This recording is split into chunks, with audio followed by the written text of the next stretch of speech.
ऋचा सिंह की शुरुआत करेंगे, पर उससे पहले एक नजर सुर्खियों पर। कोविड संकट के बीच डेंगू से पसारे पैर, सीएम ने सतर्कता के दिए आदेश, स्वास्थ्य विभाग को भी किया अलर्ट। देहरादून में डीएम पर सीएम सख्त आदेश के बाद डीएम सक्रिय, अधिकारियों संग डोईवाला के वाटर पार्क का किया गया दौरा। कोविड के बीच मिशन 2022 में जुटी बीजेपी, संगठन की मजबूती के निर्देश, जिलों में पदाधिकारियों ने जमाया डेरा। सीबीएसई और आईसीएस की बोर्ड के नतीजों का इंतजार, 31 जुलाई तक आ सकते हैं नतीजे, छात्रों में बड़ी उत्सुकता। देहरादून में शादी बने कोरोना का संकट, वर और वधू समेत कई लोगों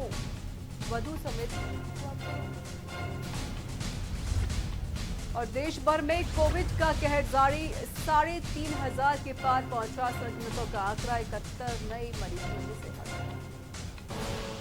आप देख रहे हैं के न्यूज, खबरों का सारथी। खबर शुरुआत करते हैं। मुख्यमंत्री त्रिवेंद्र सिंह रावत ने टिहरी जनपद के ख्यारसी गांव में एग्री बिजनेस ग्रोथ सेंटर के नवनिर्मित भवन ग्रामीण निधि का लोकार्पण किया। मुख्यमंत्री ने कहा कि ग्रोथ सेंटर नई परिकल्पना है, इस तरह के सेंटर राज्य के सभी न्याय पंचायतों में खोले जाएंगे। अभी तक 96 ग्रोथ सेंटर स्वीकृत किए जा चुके हैं, इनमें से भविष्य की टाउनशिप विकसित होगी। मुख्यमंत्री ने कहा कि प्रधानमंत्री जी ने प्रधानमंत्री गरीब कल्याण अन्न योजना में निःशुल्क राशन की व्यवस्था की है, जिसमें 20 लाख करोड़ रुपए का आत्मनिर्भर पैकेज दिया गया है और साथ ही 10,000 मोटर बाइक भी दे दी जाएंगी, जिसका 2 साल का ब्याज राज्य सरकार देगी। इसके साथ ही बगैर ब्याज के 3 लाख रुपए का ऋण देने की भी योजना है। इस अवसर पर कैबिनेट मंत्री सतपाल महाराज, उपाध्यक्ष राज्य स्तरीय जलागम परिषद ज्योति प्रसाद गौरेला और जीएमबीएन के अध्यक्ष महावीर सिंह रांगड़, विधायक प्रीतम सिंह पवार, खजानदास जी, अपर मुख्य सचिव मनीषा पवार के अलावा जिलाधिकारी मंगेश खड़िया मौजूद रहे।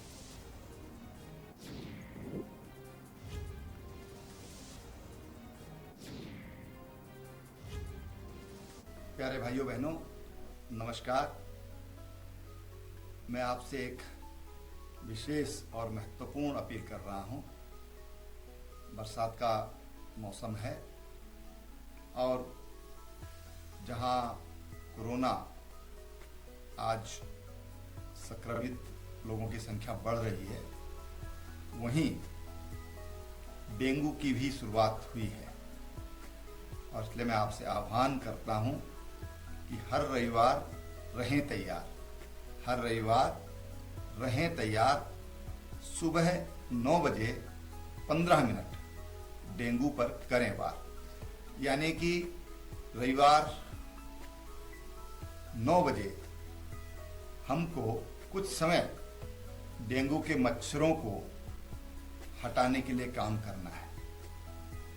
इसके लिए जो महत्वपूर्ण जानकारियां हैं कि अपने घर के आसपास हम पानी जमा न होने दें। घर में फूल हैं, गमले हैं, उनकी जो ट्रे होती है, कई बार उसमें पानी इकट्ठा हो जाता है और डेंगू का मच्छर उसमें पैदा हो जाता है। तो हम उस पानी को साफ रखें। हमारे घर में हो सकता है कूलर होगा, उसमें भी पानी रहता है, तो उसको भी हम साफ रखें, उसमें पानी इकट्ठा ना होना दें। डेंगू का मच्छर ये साफ पानी में होता है और इसलिए हम अपने रसोई में कई बार हम खुले बर्तन रखते हैं, उसमें पानी होता है और उसमें डेंगू का लार्वा पैदा हो जाता है। और इसलिए घर के अंदर हों, घर के बाहर हों, घर के आसपास कहीं भी हम पानी इकट्ठा न होने दें, तो हम डेंगू की मार से बच सकते हैं। आपका सहयोग आपको डेंगू से बचा सकता है। एक और जहां कोविड का कहर लगातार बढ़ता जा रहा है, तो वहीं उत्तराखंड में डेंगू भी धीरे धीरे अपने पैर पसार रहा है। डेंगू से बचने के लिए मुख्यमंत्री रावत ने एक अपील की है, आइए आपको दिखाते हैं। 70 के 70 विधानसभा में हमारी वर्चुअल रैली का समापन 10 तारीख को हुआ है और इसमें पूरी जानकारी माननीय प्रदेश अध्यक्ष जी के द्वारा आपको दी जाएगी। किंतु अभी भी हमारे जो महामंत्री हैं, महामंत्री संगठन और दोनों महामंत्री हमारे भारतीय जनता पार्टी के, उनको क्षेत्रों में भेजा गया है। वो कुमाऊं मंडल और गढ़वाल मंडल का भ्रमण कर रहे हैं और मुझे लगता है कि 10 दिन का भ्रमण होगा। बूथ स्तर से लेकर के मंडल और मंडल से लेकर के जिले स्तर की वो समीक्षाएं करेंगे, कार्यकर्ताओं से मिलेंगे और मुझे लगता है कि कार्यकर्ताओं को एक नया दिशा निर्देश भी वो जारी करेंगे, देंगे। बीजेपी संगठन और सरकार इस कोविड काल के बीच से ही चुनावी मूड में उतर चुकी है। यही वजह है कि यहां पर एक और सरकार अपनी उपलब्धियों को जनता तक पहुंचाने में जुटी हुई है, तो वहीं दूसरी ओर संगठन ने अपने कार्यकर्ताओं के बीच संपर्क तेज कर दिया है। यही वजह है कि 10 जुलाई को भाजपा ने प्रदेश की सभी विधानसभाओं में वर्चुअल रैली के जरिए अपनी उपलब्धियां गिनाई। अब महामंत्री संगठन समेत प्रदेश में दोनों महामंत्री जिले प्रभारी अपने अपने जिलों में प्रवास कर पार्टी के बूथ और मंडल स्तर के कार्यकर्ताओं के बीच जाकर जहां कार्यकर्ताओं से रायशुमारी कर रहे हैं, तो वहीं केंद्र पर राज्य सरकार की उपलब्धियों को जनता तक पहुंचाने के लिए प्रेरित कर रहे हैं।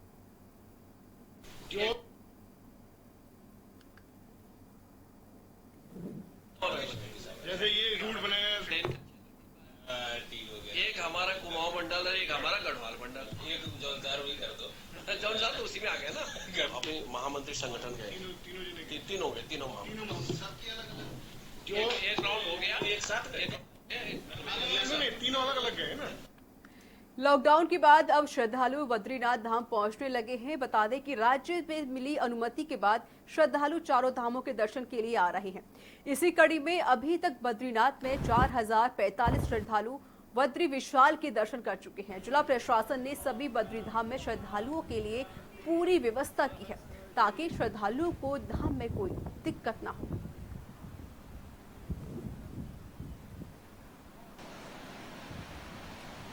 देखिए, जो हर बार हमारी हमारे जनपद में 5 टीमें SDRF की नियुक्त होती थी। अभी हमारे पास 2 टीमें हैं, एक गौचर में है और एक जोशीमठ में है। जोशीमठ की टीम को मैंने बोल दिया है क्योंकि एक यूनिट जो है हमारी लामबगड़ में रहेगी, क्योंकि लामबगड़ हमारा सबसे खतरनाक जोन है। बाकी इस बार ऑल वेदर रोड का काम होने से कई हमारे जो क्रॉनिक जोन थे वो ठीक हो गए हैं, लेकिन कुछ नए भी बढ़ गए हैं, तो सभी जगह वहाँ पर फोर्स का डिप्लॉय किया गया है। अनलॉकडाउन में जिला प्रशासन द्वारा जनता को छूट दी गई, लेकिन वहीं अब बाजारों में, दुकानों में लगातार भीड़ देखने को मिल रही है। खासकर हनुमान चौक, पलटन बाजार, झंडा बाजार और मोती बाजार में सोशल डिस्टेंसिंग की शिकायत जिला प्रशासन पर लगातार आ रही थी। ऐसे में मामले को गंभीरता से लेते हुए जिलाधिकारी ने बाजार के व्यापार मंडल को दिन का समय दिया है। अगर बाजारों में सोशल डिस्टेंसिंग का पालन सहित पार्किंग व्यवस्था सही रहने के निर्देश दिए हैं और वहीं अगर 2 दिन बाद भी बाजारों की हालत में सुधार नहीं होता है तो बाजारों में ऑड इवेंट फॉर्मूले पर दुकानें खोलने की अनुमति दी जाएगी। एसपी सिटी श्वेता चौबे ने जानकारी देते हुए बताया कि झंडा बाजार, हनुमान चौक और पलटन बाजार से लगातार शिकायतें मिल रही थी कि बाजार में सोशल डिस्टेंसिंग का पालन नहीं हो रहा है। हमने व्यापारी मंडल से बात की है और साथ ही बाजार में अलग अलग पॉइंट्स चिन्हित किए गए हैं और वहां पर बैरियर लगाए गए हैं।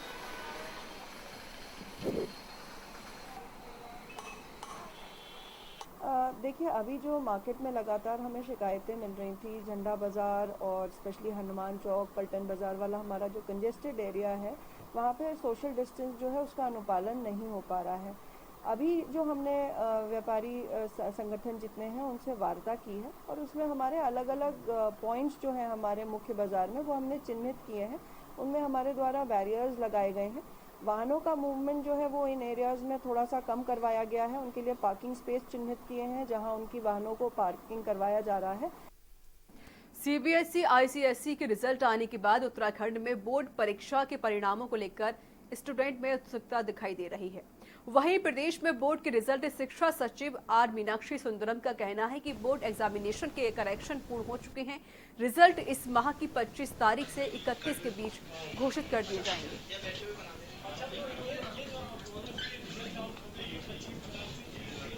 हमारी अभी डायरेक्टर एजुकेशन से बात हुई थी। बोर्ड एग्जामिनेशंस के करेक्शंस पूर्ण हो चुके हैं और अभी कंपाइलेशन किया जा रहा है और संभवतः 25 जुलाई से 30 जुलाई के बीच में हम लोग रिजल्ट अनाउंस करने की पोजीशन में होंगे। सीएम के दिशा निर्देश पर डीएम आशीष श्रीवास्तव और डीएफओ राजीव धीमान डोईवाला पहुंचे, जहां उन्होंने पार्क का निरीक्षण कर सुविधाओं को जुटाने पर मंथन किया। डोईवाला के लच्छी वाला लेजर वाटर पार्क में आधुनिक सुविधाओं को जुटाने के साथ मनोरंजन के साधन उपलब्ध कराने के लिए जिला प्रशासन व वन विभाग के प्रयास शुरू हो चुके हैं। पार्क के सौंदर्यकरण और आधुनिक सुविधाओं से सुसज्जित करने की तैयारियां भी अब शुरू हो चुकी हैं। बता दें, क्षेत्राधिकारी मुख्यमंत्री त्रिवेंद्र सिंह रावत की पार्क के डिप्लोमेंट की घोषणा पूरा करने में जुटे हैं।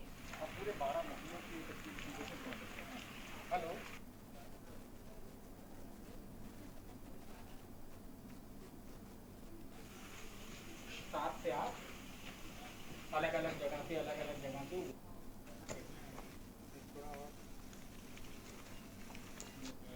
माननीय मुख्यमंत्री जी के निर्देश हैं कि जो हमारा ये लच्छीवाला का जो ये एरिया है, इसको प्रॉपर बढ़िया नेचर कम सिटी पार्क के तरीके से डेवलप किया जाए, और उसके लिए उन्होंने कहा है कि प्रॉपर एक डीपीआर बना करके सबमिट की जाए। उसको लेकर के आज साइट इंस्पेक्शन जो है किया जा रहा है। फॉरेस्ट डिपार्टमेंट ने हमारे जो डीएफओ साहब हैं, इन्होंने काफ़ी उसमें कार्रवाई आगे तक कर भी ली है, और कुछ उसको फाइन ट्यूनिंग करके जो है हम इसको जल्दी ही जो है गवर्नमेंट को फिर सबमिट करेंगे प्लान। अभी बात हो रही है कि कुछ लाइट एंड साउंड शो के लिए किया जाए, कुछ बच्चों के लिए अट्रैक्शन किए जाएं, ट्रेल्स बनाई जाएं ट्रैकिंग के लिए। लच्छीवाला पिकनिक स्पॉट की मैं बात करना चाहूँगा। तो आप सभी लोग जानते हैं कि बहुत इंपॉर्टेंट एक टूरिस्ट डेस्टिनेशन स्पॉट है ये, आज से नहीं बहुत पहले से है। लोग यहाँ पे गर्मियों में जो है नहाने के पर्यटक विजिट के लिए आते हैं, पानी का मज़ा लेते हैं। तो पानी एक मेन अट्रैक्शन हमारे यहाँ लच्छीवाला पार्क का शुरू से रहा है। तो उसमें हम लोगों ने जो कुछ इसमें प्लानिंग अपने डिपार्टमेंटल लेवल पे किया था कि इसको कैसे और अपग्रेड किया जाए। और मैं बताना चाहूँगी कि माननीय मुख्यमंत्री जी द्वारा भी इसमें निर्देश दिए गए हैं कि इसको थोड़ा सा और अपग्रेड करने के लिए एक प्लान बनाया जाए। तो पहले तो हमारे जो कंजर्वेटर ऑफ फॉरेस्ट हैं शिवाजी के सर हमारे पास आए थे यहाँ पे देखने के लिए चीज़ों को, और कुछ हम लोगों ने एक रूपरेखा तैयार की थी। नैनीताल के दूरस्थ गांव अधौड़ा को जिला मुख्यालय से जोड़ने वाला मार्ग जगह जगह बंद हो गया है। मार्ग बंद होने का प्रमुख कारण है लिंगाधार और कूड़ के लिए बनाई जा रही सड़क बनाने के लिए पहाड़ों को काटने के लिए लगाई गई जेसीबी और पोकलैंड मशीन, और बरसात के चलते अधौड़ा के कई गांवों को जोड़ने वाली सड़क जगह जगह पर ध्वस्त हो गई है। मार्ग में मलबे के साथ बड़े बड़े बोल्डर गिर रहे हैं। मार्ग बंद होने के साथ ही खतरा भी बढ़ गया है। हमारे गांव में दूध का उत्पादन होता है, मुख्य तौर पर सब्जियों का उत्पादन होता है। इस कारण हमें सर इस चीज़ की सप्लाई करने में, हमारा मुख्य मार्केट नैनीताल है, तो हमें काफ़ी दिक्कतों का सामना करना पड़ रहा है सर। हमारी जो साग सब्जियां हैं, दूध है, पूरा गांव में ही रुका रह जा रहा है सर, खराब हो रहा है। तो गांव का सर मुख्य आजीविका चलाने का एक यही मात्र कारण है। तो आने का मुख्य कारण यह है कि हमारे ग्राम सभा में एक ऊपर को रोड और कट रही है, जो रोड लिंगाधार और कून को जोड़ती है। तो वहाँ पर जब काम चल रहा है सर, तो जब कभी बरसात होती है तो ऊपर की रोड का जो मलबा है पूरे हमारे नीचे रोड में आ रहा है सर, और हमारे रोड सर बहुत ज़्यादा सर, जब से ये नई रोड जा रही है हमारी नीचे की रोड की हालत बहुत ख़राब हो रही है। यहाँ पे विभाग द्वारा मशीनें एक दिन लगती है, 2-3 दिन तक बंद रहता है, फिर एक दिन खुलता है, दूसरे दिन फिर बंद होता है। सर मैंने विभाग को भी दे दिया, जैसे जल संस्थान वालों को भी मैं दे चुकी हूँ। हमारी पाइपलाइन पूरी तरह से ध्वस्त हो रही है। अभी तो ठेकेदार साहब ने थोड़ा बहुत करके पानी लगाया, पर पूरे गाँव में अभी तक पानी पहुँच नहीं पा रहा। जी हमको तो बहुत परेशानी होती है, बहुत पैदल नीचे से गदेरी से पैदल आते हैं, और हमारे वहाँ 8-10 गर्भवती महिलाएं हैं, वो भी परेशानी में। कल मैं खुद गर्भवती हूँ, मैं यहाँ से वहाँ तक पैदल गई, फिर यहाँ से चपेट मतलब पत्थर आ गया था ऊपर से, उधर को बहुत मुश्किल से गई मैं। हम ऐसा कहते हैं कि रोड सही हो, हमारी रोड मतलब साफ हो, हमारे नीचे की रोड में भी सुविधा हो, और ऊपर की रोड जाए वैसे सुविधा हो हमारे लिए भी, उनके लिए भी। धारचूला में हो रहे अवैध खनन के कारण बड़ी दुर्घटना की संभावना बनी हुई है। 2013 की आपदा के बाद भी प्रशासन के द्वारा बड़ी कार्रवाई नहीं हुई, जिसके चलते अवैध खनन करने वालों को किसी का डर नहीं है। स्थानीय लोगों ने प्रशासन से मांग की है कि सख्ती से कार्रवाई करें। ये रिपोर्ट देखिए। काली नदी और धौली नदी में बंद नहीं हुआ अवैध खनन। हाईकोर्ट के आदेशों के बाद भी चल रहा अवैध खनन। जनप्रतिनिधियों ने अवैध खनन पर जताई आपत्ति। बलवा कोच कालिका धारचूला में चल रहा अवैध खनन का खेल।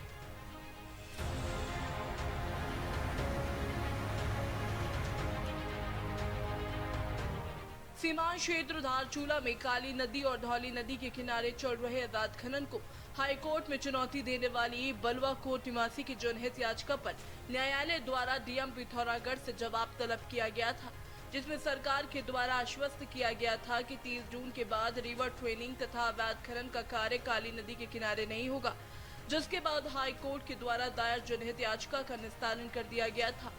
29 जून के आदेशों के बाद भी बलवा कोट में मसानी बंदर के पास कालिका में घ्योचा बैंड धारचूला में भारत नेपाल अंतर्राष्ट्रीय झूला पुल के पास मिनी स्टेडियम तथा एलागांट शिरकिला में डैम साइट में अवैध खनन का खेल जारी है।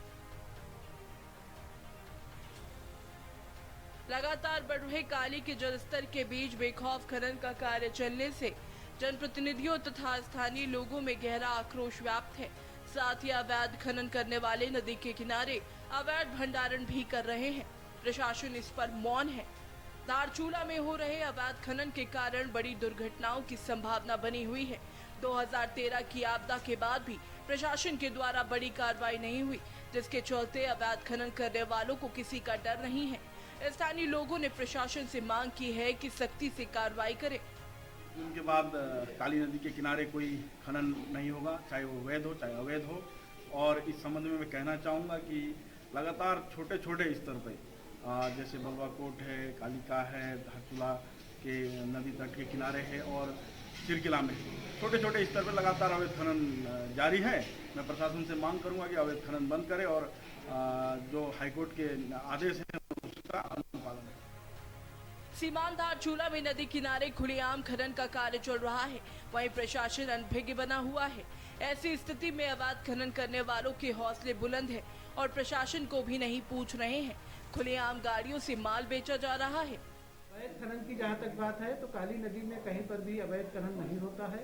मुख्य रूप से जो है ये महिलाओं के द्वारा जो है छोटे छोटे कट्टों में नदी में जा करके निकाला जाता है और जब हम लोग धर पकड़ के लिए जाते हैं तो ये नदी पार करके उस पार चली जाती हैं और चूंकि महिला रहती हैं इसलिए हम लोग ज़्यादा कार्रवाई नहीं कर पाते हैं।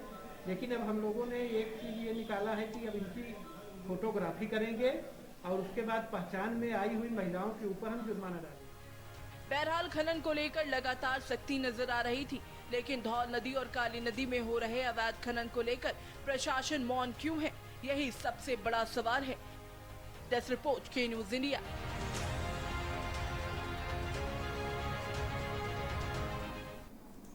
और यहाँ वक्त एक छोटे से ब्रेक का हो चला है। ब्रेक के बाद जल्द हाजिर होंगे।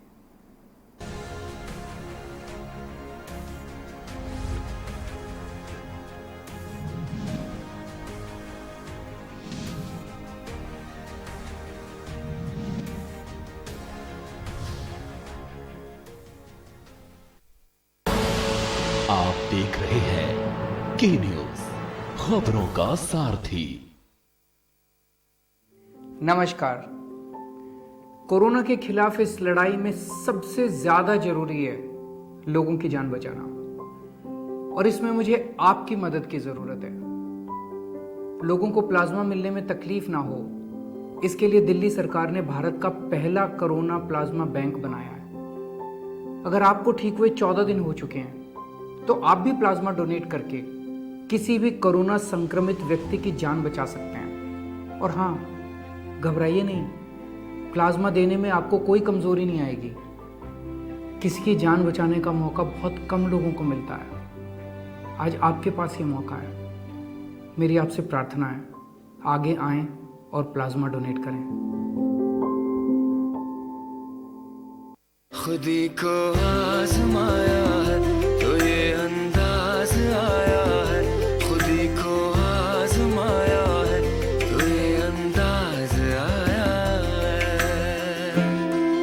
तुम में भी मैं हूं, शुद्ध प्लस पान मसाला। आप देख रहे हैं के न्यूज, खबरों का सारथी।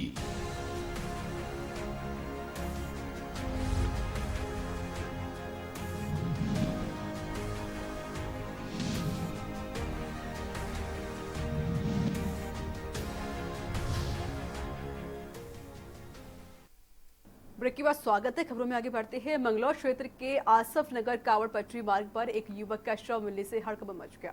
घटना स्थल पर युवक की स्कूटी खड़ी हुई मिली। मौके पर पहुंची पुलिस ने छानबीन की तो पुलिस को एक देसी तमंचा और एक जिंदा कारतूस भी मिला है। पुलिस ने शव को कब्जे में लेकर पोस्टमार्टम के लिए भेज दिया है। युवक की हत्या है या फिर उसने आत्महत्या की है, पुलिस इसके लिए पूरी जांच पड़ताल कर रही है। फॉरेंसिक टीम ने भी मौके पर पहुंचकर घटनास्थल का मुआयना किया और साथ ही साथ वहां पर जो साक्ष्य थे वो जुटाए गए। मृतक युवक उत्तर प्रदेश के शेरपुर गांव का रहने वाला बताया गया है और फाइनेंस का काम करता था, जो किसी काम से स्कूटी लेकर निकला हुआ था। युवक की शादी रुड़की के गणेशपुर में हुई थी। फिलहाल पुलिस पूरे प्रकरण की गंभीरता से जांच कर रही है और पोस्टमार्टम रिपोर्ट आने का इंतजार कर रही है।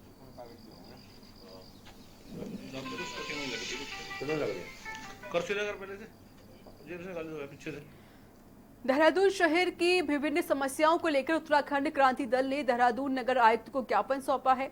यूकेडी नेताओं ने आयुक्त से मांग की है कि शहर में साफ व्यवस्था लेकर दुरुस्त की जाए। इसके साथ ही बैंडर जोन की व्यवस्थाओं की जाए ताकि स्थानीय लोगों को रोजगार मिल सके। साथ ही क्रांति दल में नगर निगम आयुक्त से मांग की कि नगर निगम की जो जमीन कब्जे में है और जिन पर अतिक्रमण किया गया है उनको छुड़वाया जाए ताकि वह देहरादून वासियों की और नगर निगम काम कर सके।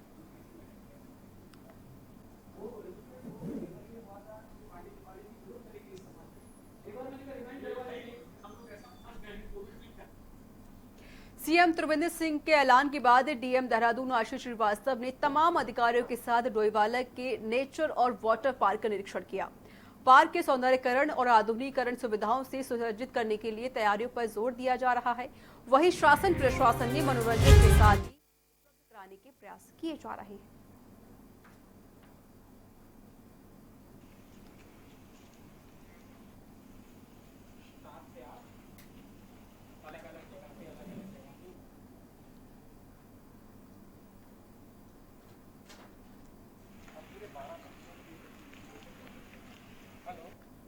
देहरादून में डेंगू की रोकथाम को लेकर जिला प्रशासन द्वारा पिछले 1 माह से सफाई अभियान से लेकर जन जागरूकता का अभियान चलाया जा रहा है। वहीं कुछ लोगों के द्वारा नालियों में गंदगी डालना और डेंगू से संबंधित प्रशासन द्वारा जारी किए गए निर्देशों का पालन न करने पर प्रशासन ने सख्त रुख अपनाते हुए कहा कि जो लोग गंदगी फैलाते हैं उनके खिलाफ भी आपदा अधिनियम के तहत कार्रवाई की जाए।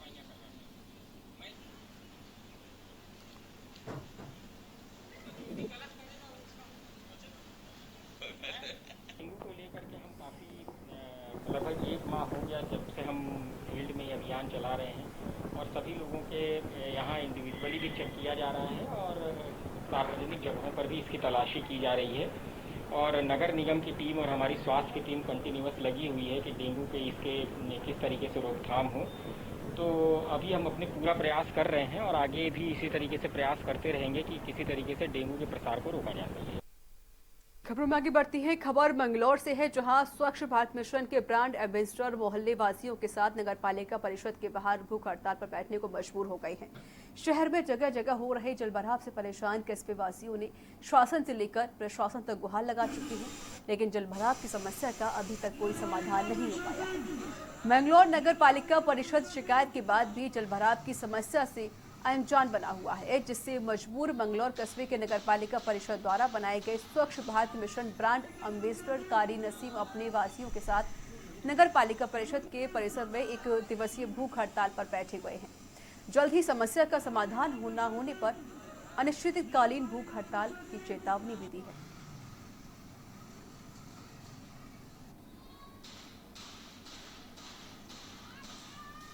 समस्या है, वहाँ लगातार पूरा साल हो गया पानी भरा हुआ है सड़कों पर। इस सिलसिले में कई बार नगर पालिका प्रशासन को, ज्वाइंट मजिस्ट्रेट साहिबा को भी हमने लिखित रूप में दिया था कि अगर इस समस्या का समाधान, इस जल भराव का स्थायी समाधान नहीं निकाला गया तो हम 14 तारीख को भूख हड़ताल पर बैठेंगे। और तयशुदा प्रोग्राम के तहत आज हम लोग भूख हड़ताल पर यहाँ बैठे हैं। आज शाम तक ये प्रोग्राम चलेगा और फिर उसके बाद पालिका प्रशासन को हम एक मौका और देंगे कि अगर उसने इस समस्या का स्थायी समाधान उस तयशुदा प्रोग्राम 5 दिन या 8 दिन जो दिया जाएगा नहीं किया तो उसके बाद हमारी ये आंदोलन तो चलता रहेगा, मगर भूख हड़ताल अनिश्चितकालीन तौर पर शुरू हो जाएगी। मंगलौर के मोहल्ला टोली और पठानपुरा में जल भराव की समस्या का समाधान निकलता नजर नहीं आ रहा है। मोहल्ले वासियों ने जो है 8 दिन पहले नगर पालिकाओं को चेतावनी भी दी थी कि यदि समाधान नहीं हो तो वो भूख हड़ताल पर बैठ जाएंगे। आज 14 तारीख को भूख हड़ताल पर बैठ गए। जैसे कि देखा जा सकता है यहाँ जो मोहल्ले वासी है, मोहल्ला पठानपुरा और टोली के निवासी जो है भूख हड़ताल पर बैठ गए हैं।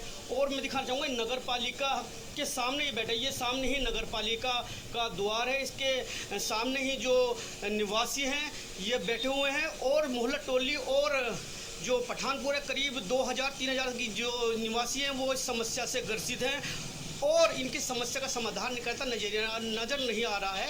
और इनका कहना यही है कि यदि ये समस्या का निदान नहीं हुआ तो आज इन्होंने एक दिन की हड़ताल कर रखी है और आगे जो है इनकी जो हड़ताल अनिश्चितकालीन हो जाएगी। के न्यूज़ के लिए अकील अहमद मंगलोर। तो इसी के साथ खबर उत्तराखंड में इतना ही। आगे देखिए सूबा बोलेगा।